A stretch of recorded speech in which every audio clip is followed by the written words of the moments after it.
Iran and the United States swapped 5 detainees each on Monday, thanks to a Doha-brokered deal between the arch-foes.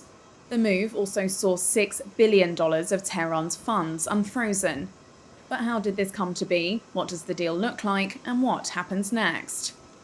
A Reuters source says the swap was triggered after Qatar confirmed that the frozen funds have been transferred to bank accounts in Doha. Under the deal, 5 Americans with dual nationality left Tehran for Doha before heading to the US. In return, 5 Iranians held in the US have been released. The detained Iranian Americans who will be allowed to leave Iran include 2 businessmen, 51-year-old Siamak Namazi and 59-year-old Imad Shaghi, and 67-year-old environmentalist Murad Tabaz, who also has British nationality. The other 2 prisoners have not been identified.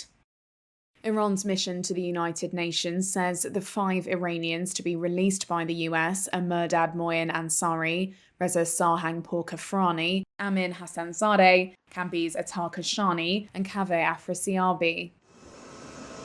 The agreement was born out of months of diplomatic contacts, secret talks, and legal manoeuvring. Qatar has been at the heart of negotiations throughout, sources and officials say. Since March 2022, Doha has hosted several rounds of indirect clandestine meetings between Tehran and Washington. Early talks focused heavily on Iran's nuclear dispute with the US.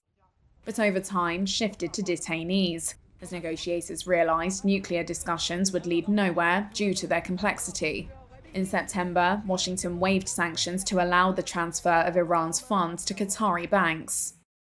Doha will now take on a monitoring role to ensure Iran's rulers spend the funds on non-sanctioned goods.